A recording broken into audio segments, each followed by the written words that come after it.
Vivre sans Dieu au monde, F 2,13. 1. Les mots de ce texte seraient mieux rendus par cette phrase, athée au monde, qui paraît plus forte que celle-ci, sans Dieu dans ce monde, laquelle ne présente qu'un sens négatif et n'implique pas autre chose qu'une absence de communion avec Dieu, tandis que le mot athée, au contraire, selon le sens qu'on donne en général à ce mot, implique non seulement qu'on n'est pas en communion avec Dieu, mais aussi qu'on nie son existence même. 2. Un fait arrivé naguère, et que l'on ne saurait raisonnablement nier, puisqu'il a été vu par une foule de témoins, peut servir à jeter quelques jours sur le cas des malheureux athées. On venait de couper et de partager un chêne, quand du milieu de cette fente sortit un large crapaud, qui s'enfuit de toutes ses forces. Combien de temps avait-il été là? Il est vraisemblable qu'il y avait passé 100 ans, et que son séjour dans le creux de ce chêne remontait à la plantation de l'arbre. Il n'est donc pas improbable qu'il avait vécu ainsi au moins un siècle. Je dis vécu,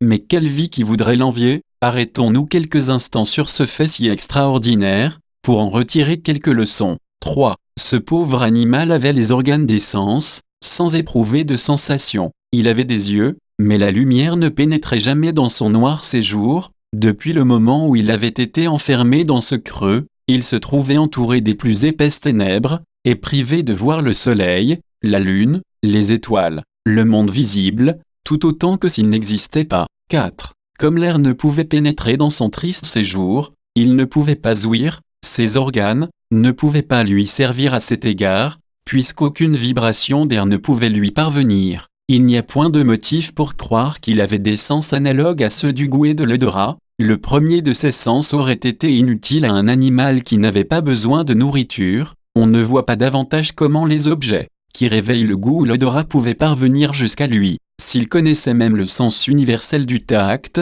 ce n'était que très peu, car comme sa position était toujours la même, les objets avec lesquels il était en contact devaient enfin ne plus exercer d'influence sur lui, en sorte que pendant toute son existence, heure après heure, journée après journée, il éprouvait toujours la même sensation. 5. Ce pauvre animal devait aussi être dépourvu de toute réflexion. Sa tête, quelle que fût sa nature, n'ayant aucun matériau, aucune idée de sensation, ne pouvait pas produire de réflexion. Il ne pouvait donc pas avoir de mémoire, d'imagination, son activité devait encore être nulle, et s'il avait quelques ressorts pour agir, il ne pouvait pas les exercer, car le petit espace de sa demeure ne lui permettait pas de changer de place. 6. On peut établir un parallèle très exact entre cette pauvre créature, à peine digne du nom d'animal, et un homme qui est sans Dieu au monde. Or le nombre de ceux qui sont ainsi fait la grande majorité même de ceux qui sont appelés chrétiens, je ne veux pas dire qu'ils soient athées, dans le sens ordinaire de ce mot, car je ne crois pas que les vrais athées soient aussi nombreux que l'ont pensé plusieurs personnes, malgré toutes les observations que j'ai pu faire. Il m'a été impossible pendant le cours de 50 années d'en trouver un qui niassent sérieusement l'existence de Dieu. Je n'en ai rencontré que 2 dans les îles Britanniques, et ceux-là même, quoiqu'ils eussent fait longtemps profession d'athéisme à Londres, où ils vivaient, furent convaincus avant de paraître devant Dieu, qu'il y a un être suprême, et ce qu'il y a de plus remarquable, ils crurent d'abord qu'il est un Dieu terrible, puis, ils crurent que c'est un Dieu miséricordieux. Je cite ces 2 faits, pour prouver qu'il y a de vrais athées dans le monde, et pour prouver surtout, que si les athées condescendent un jour à chercher la grâce, ils la trouveront pour en être aidés dans le besoin. 7. Mais je ne parle pas de ces athées, je parle des athées pratiques, de ceux qui n'ont pas Dieu dans toutes leurs pensées, qui n'ont aucune communion avec lui, et qui n'entretiennent pas plus de rapport avec l'être suprême ou avec le monde invisible, que ce pauvre crapaud n'en entretenait avec le monde visible. Je vais m'efforcer d'établir le parallèle, veuille le Seigneur appliquer mes réflexions au cœur de ces malheureux. 8. Chaque athée pratiquait, quant au monde invisible, dans une position exactement semblable à celle de ce crapaud. Quant au monde visible, cet animal avait sans aucun doute une espèce de vie, quelle que fût sa nature. Il avait certainement toutes les parties intérieures et extérieures, qui sont essentielles à la vie animale, et de certains esprits vitaux étaient aussi positivement en circulation dans son corps. Or c'était là une espèce de vie, toute semblable est celle de l'athée, de l'homme qui est sans Dieu au monde.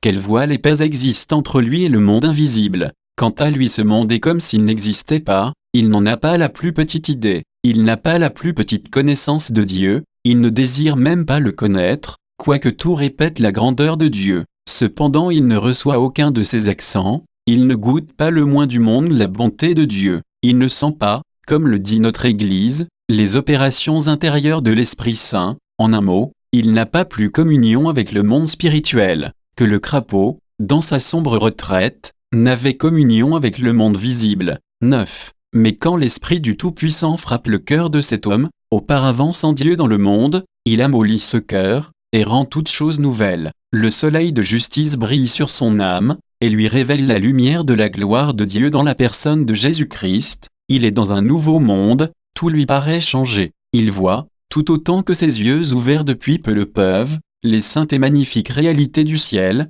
Il voit qu'il a un avocat auprès du Père, savoir Jésus-Christ le juste, par lequel il a la rémission de ses péchés. Il voit que nous avons liberté d'entrer dans les lieux saints par le sang de Jésus, et la lumière qu'il reçoit augmente de jour en jour. 10. Par suite des attraits de l'esprit, cet homme, naguère sourd, est rendu capable d'entendre la voix de celui qui ressuscite les morts. Il n'est plus sourd aux invitations ou aux ordres, aux promesses ou aux menaces de Dieu, mais il les entend avec joie, et y conforme sa conduite, ses pensées, ses paroles. 11. Il reçoit encore de nouveaux sens spirituels, il est rendu capable de goûter combien le Seigneur est bon, il entre dans les lieux saints par le sang de Christ, il éprouve la douceur inexprimable de l'amour de Jésus, il comprend le sens de ses paroles, ce n'est que myrrhe, aloès et casse de tous les vêtements, il ressent l'amour de Dieu répandu dans son cœur par le Saint-Esprit qui lui est donné, ou, comme le dit l'Église anglicane, il ressent dans son cœur les opérations de l'Esprit de Dieu.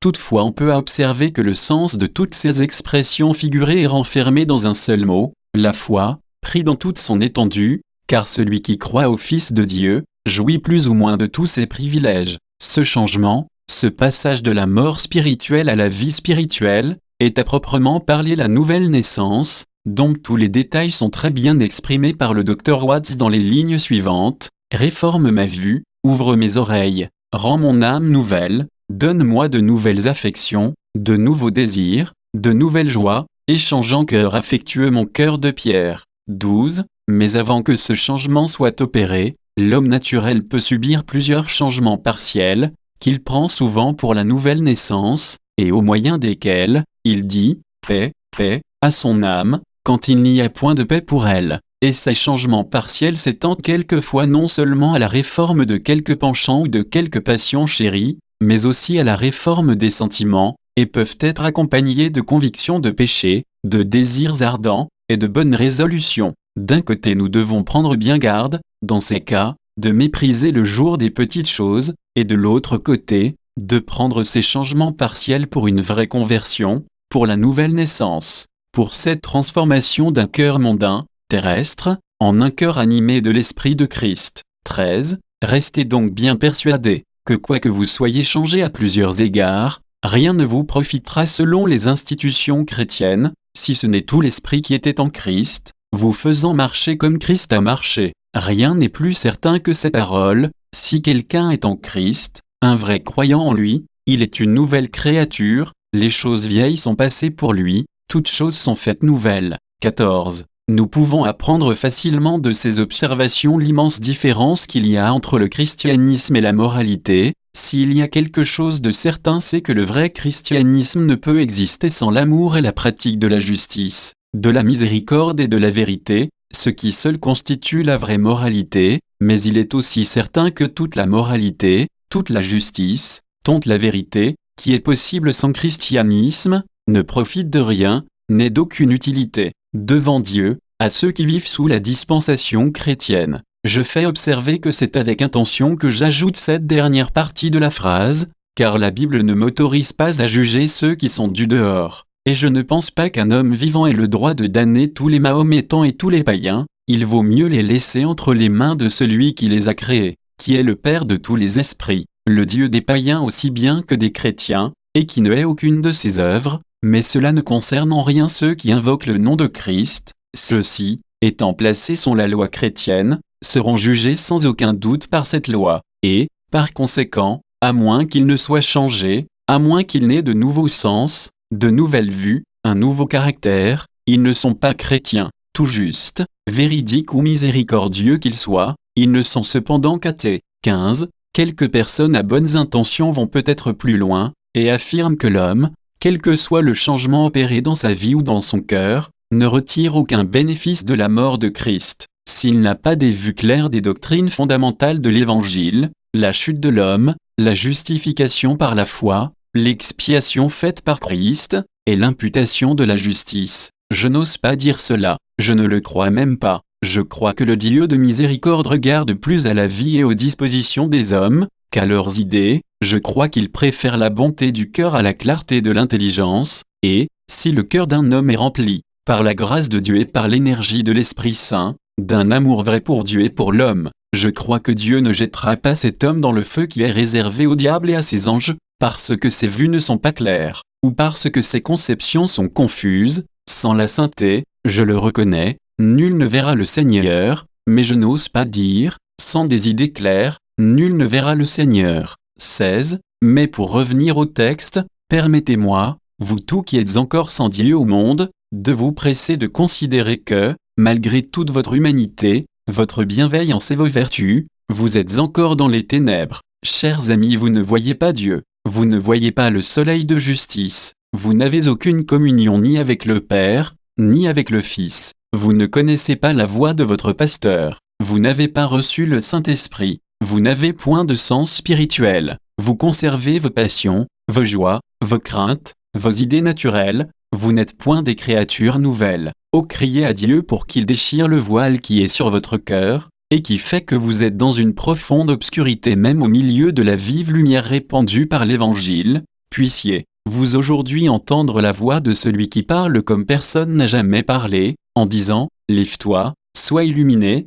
car ta lumière est venue, et la gloire de l'Éternel s'est levée sur toi. C'est lui qui nous crie, regarde à moi et tu seras sauvé. Il dit, certainement, je viens bientôt, oui, Seigneur Jésus, viens,